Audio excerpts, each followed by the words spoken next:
জাষ্টিস বিপ্লৱ Sharma committee এটা recommendation দিছিল যে ক্লাছ 6, 7 আৰু 8 অসমৰ বুৰঞ্জী আৰু অসমৰ জিঅ'গ্ৰাফিক আমি বাধ্যতামূলকভাৱে পঢ়াব লাগে। Not as a optional subject, not as a elective subject, as a mandatory subject আমি পঢ়াব লাগে। আজি আমাৰ কেবিনেটে 50 নম্বৰৰ অসমৰ বুৰঞ্জী আৰু 50 নম্বৰৰ অসমৰ জিঅ'গ্ৰাফি দুখন স্বতন্ত্ৰ দুটা পাঠ্যক্ৰমক আজি কেবিনেটে মঞ্জুৰি দিছে।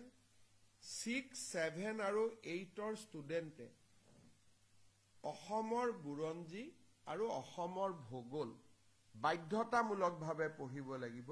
ই ইলেক্টিভ নহয় বা ই অপশ্যনেল নহয়, ই ঐচ্ছিক নহয়, ই মেণ্ডেটৰী হ'ব। গতিকে আজি সমাজ বিজ্ঞানত আগতে 100 নম্বৰত এই গোটেইকেইটা ছাবজেক্ট সোমাই আছিলে।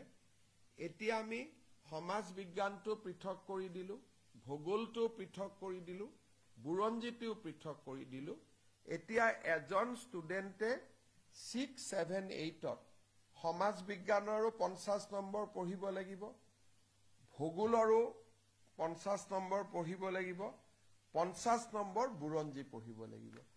আকৌ এবাৰ মই কৈছোঁ, এই দুখন কম্পালচৰি ছাবজেক্ট হ'ব, অপশ্যনেল নহয়, ঐচ্ছিক নহয়, বাধ্যতামূলক বিষয় হ'ব। তাৰ ফলত ষ্টুডেণ্টসকলৰ 100 নম্বৰৰ বোজ এটা বাঢ়িব।